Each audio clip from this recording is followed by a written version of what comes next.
Hypersonic jets Mac 5 से ऊपर यानी 6000 किलोमीटर प्रति घंटे से ज़्यादा की स्पीड। सोचिए, आप दिल्ली से न्यूयॉर्क सिर्फ 2 घंटे में पहुंच जाए, या लॉस एंजलिस से टोक्यो इतनी जल्दी जितना समय एक फिल्म देखने में लगता है। यह कोई साइंस फिक्शन नहीं है, यह हाइपरसोनिक जेट्स का वादा है, हवाई यात्रा का अगला युग। हाइपरसोनिक जेट्स हवाई यात्रा के भविष्य में आपका स्वागत है, जहां हम जानेंगे कि ये अद्भुत मशीन्स दुनिया को कैसे छोटा कर सकती हैं, इसके पीछे की टेक्नोलॉजी क्या है, कौन कौन सी कंपनीज इस तकनीक को विकसित कर रही हैं और सामने आने वाली चुनौतियां क्या हैं। बात करते हैं स्पीड की। हवा में चलने वाली किसी भी वस्तु की गति को मैक में मापा जाता है। मैक 1 का मतलब है आवाज की गति, स्पीड ऑफ साउंड, जो लगभग 1235 किलोमीटर प्रति घंटा होती है। अगर कोई विमान मैक 1 से कम गति पर उड़ता है तो उसे सबसोनिक कहा जाता है, जैसे सामान्य यात्री हवाई जहाज। वहीं मैक 1 to 5 के बीच उड़ने वाले विमानों को सुपरसोनिक कहा जाता है, जैसे प्रसिद्ध कॉनकॉर्ड जेट। लेकिन जब कोई विमान मैक 5 से ऊपर यानी 6000 किलोमीटर प्रति घंटे से ज़्यादा गति प्राप्त करता है तो वह हाइपरसोनिक कैटेगरी में आता है। इस अविश्वसनीय गति पर हवा इतनी तेज़ी से टकराती है कि विमान के चारों ओर प्लाज्मा की परत बन जाती है और तापमान बेहद ऊंचा हो जाता है, इतना कि सामान्य धातु पिघल सकता है। लेकिन यह सिर्फ स्पीड की बात नहीं है। Hypersonic jets global trade, tourism और यहाँ तक कि स्पेस एक्सप्लोरेशन को बदल सकते हैं, क्योंकि ये रीयूजेबल स्पेसक्राफ्ट के रूप में भी काम कर सकते हैं, जैसे सैटेलाइट लॉन्च करना या अंतरिक्ष की सैर करना। लेकिन हाइपरसोनिक का इतिहास उतना नया नहीं है। साल 1947 में चक ईगर ने बेल X-1 विमान से उड़ान भरते हुए इतिहास रच दिया। वे पहले व्यक्ति बने जिन्होंने आवाज की गति को पार किया। इसके बाद 1976 में दुनिया ने देखा कंकॉर्ड, जो मैक 2 की रफ्तार से उड़ने वाला पहला कमर्शियल विमान था। हालांकि 2003 में हाई फ्यूल कॉस्ट्स, तेज शोर और महंगे मेंटेनेंस के कारण कंकॉर्ड को हमेशा के लिए बंद कर दिया गया। इसके बाद शुरू हुआ एक नया अध्याय, हाइपरसोनिक युग। इस समय कई एक्सपेरिमेंटल विमानों ने स्पीड की सारी सीमाएं तोड़ दी। नासा X-43A ने मैक 9.6 तक उड़ान भरी, X-51 वेवरा राइडर ने मैक 5 से ज़्यादा की स्पीड हासिल की और DAR-PAH TV2 ने तो मैक 20 तक पहुंचने की कोशिश की। इन सभी प्रयोगों ने हमें हाइपरसोनिक उड़ान के भविष्य के और करीब ला दिया।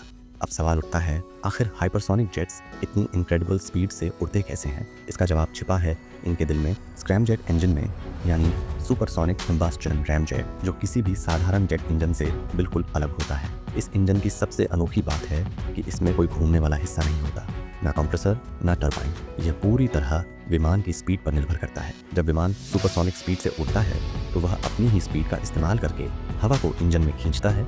यही है स्टेप 1, एयर इनटेक। इसके बाद इंजन की आकृति हवा को धीमा और कंप्रेस करती है। यह है स्टेप 2, कंप्रेशन। अब आती है असली ताकत, स्टेप 3, कंबस्टन, जहां इस दबी हुई हवा में हाइड्रोजन जैसे हल्के फ्यूल को इंजेक्ट किया जाता है। यहाँ कंबस्टन की प्रक्रिया भी सुपरसोनिक स्पीड पर होती है और यही कारण है कि इसे कहा जाता है सुपरसोनिक कंबस्शन रैमजेट या स्क्रैमजेट। अंत में यह जलती हुई गैसें इंजन के पीछे से बाहर निकलती हैं। यही है स्टेप 4, एग्जॉस्ट, जो विमान को इतनी ज़बरदस्त थ्रस्ट देती है कि वह मैक 5 से लेकर मैक 10 तक की रफ्तार हासिल कर लेता है। तो चलिए देखते हैं इस रफ्तार की दौड़ में कौन आगे है, कौन बना रहा है वो मशीनें जो आवाज़ से कई गुना तेज़ उड़ सकें। आज की दुनिया में हाइपरसोनिक टेक्नोलॉजी एक साइलेंट रेस बन चुकी है, जहाँ कोई खुलकर नहीं बताता, लेकिन सब अंदर ही अंदर पूरी ताकत झोंक रहे हैं। X-51 waverider DARPA Falcon project और अब Lockheed Martin SR-72 son of Blackbird जैसे प्रोजेक्ट हाइपरसोनिक भविष्य की नींव रख रहे हैं। साथ ही अमेरिकी कंपनी हर्मियोस अपने प्रोटोटाइप क्वार्टर हॉर्स और आने वाले यात्री विमान हेल्सियन पर काम कर रही है, जो मैक 5 प्लस स्पीड पर उड़ान भरने का लक्ष्य रखता है। बूम सुपरसोनिक भी अपने ओवरच्योर जेट के जरिए सुपरसोनिक से हाइपरसोनिक तकनीक की ओर कदम बढ़ा रहा है। और सबसे दिलचस्प नाम रिएक्शन इंजन यूके, जिसका SABRE इंजन हवा में मैक 5 और अंतरिक्ष में मैक 25 तक उड़ने की क्षमता रखता है।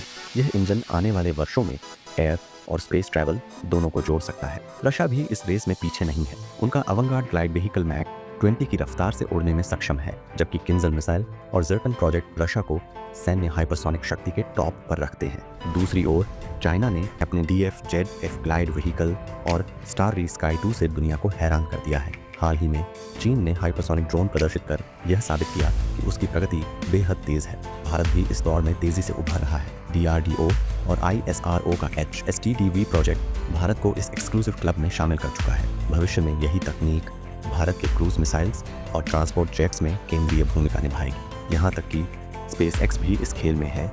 इलन मस्क ने इशारा दिया है कि स्टारशिप को पृथ्वी पर point two point hypersonic travel के लिए इस्तेमाल किया जा सकता है। दुनिया के हर कोने में एक ही लक्ष्य है, स्पीड की सीमा को तोड़ना। हाइपरसोनिक उड़ान सुनने में जितनी रोमांचक लगता है उतनी ही जटिल और खतरनाक भी है। मैक 5 से ऊपर की रफ्तार पर हवा खुद एक आग का समुद्र बन जाती है, जहां तापमान 2000 डिग्री सेल्सियस से ज़्यादा तक पहुंच जाता है। ऐसी गर्मी में सामान्य धातुएं पिघल सकती हैं, इसलिए विमान की बॉडी को विशेष हीट रेजिस्टेंट मटेरियल्स जैसे कार्बन कंपोजिट्स या सिरेमिक टाइल्स से बनाया जाता है। लेकिन कहानी यहीं ख़त्म नहीं होती। इस स्पीड पर हवा का प्रेशर और फ्रिक्शन इतना ज़्यादा होता है कि विमान का कंट्रोल सिस्टम, नेविगेशन सेंसर्स और कम्युनिकेशन लिंक्स सब कुछ प्रभावित होते हैं। प्लाज्मा की परत रेडियो सिग्नल को ब्लॉक कर देती है, जिससे पायलट या ग्राउंड स्टेशन से संपर्क टूट सकता है। और लागत, इन जेट्स को बनाना और टेस्ट करना इतना महंगा है कि शुरुआती टिकटों की कीमत हज़ारों डॉलर तक पहुंच सकती है। यानी ये टेक्नोलॉजी शुरुआत में सिर्फ अमीरों के लिए ही सुलभ होगी। फिर आती है पर्यावरण की चुनौती। हाइपरसोनिक जेट्स सामान्य विमानों की तुलना में कहीं ज़्यादा ईंधन जलाते हैं, जिससे कार्बन उत्सर्जन बढ़ सकता है। जब तक हाइड्रोजन जैसे पर्यावरण अनुकूल ईंधन बड़े पैमाने पर उपलब्ध नहीं होते, ये उड़ानें जलवायु के लिए एक नई चिंता बन सकती हैं। शोर भी एक बड़ी समस्या है। ये जेट कॉन्कॉर्ड जैसे पुराने सुपरसोनिक विमानों से भी ज़्यादा तेज़ सोनिक बूम पैदा करते हैं, ऐसे धमाके जो ज़मीन पर महसूस किए जा सकते हैं। इसी वजह से हाइपरसोनिक उड़ानों को आबादी वाले क्षेत्रों के ऊपर उड़ने से बैन किया जा सकता है, जब तक कि शांत सुपरसोनिक टेक्नोलॉजी विकसित न हो जाए। बुनियादी ढांचा भी एक बड़ी चुनौती है। मौजूदा हवाई अड्डे, रनवे और ट्रैफिक सिस्टम इन रफ्तारों को संभालने के लिए तैयार नहीं है। इन्हें नए सिरे से डिज़ाइन और अपग्रेड करने में अरबों डॉलर की लागत और वर्षों का समय लगेगा। और सबसे बड़ी चुनौती इंजन। स्क्रैमजेट जैसी टेक्नोलॉजी अभी भी प्रयोगशाला स्तर पर है। इसे लंबे समय तक स्टेबल एंड सेफ रूप से चलाना इंजीनियर्स के लिए किसी इंजीनियरिंग मिरेकल से कम नहीं। तो आप अपनी पहली हाइपरसोनिक उड़ान कब बुक कर पाएंगे? अगर सब कुछ योजना के मुताबिक चला तो 2030 तक दुनिया पहली बार हर्मियस जैसे हाइपरसोनिक प्रोटोटाइप्स को आसमान में उड़ते देखेगी। ये उड़ानें सिर्फ टेस्ट नहीं होंगी, बल्कि इंसान के अगले सफर की झलक होंगी।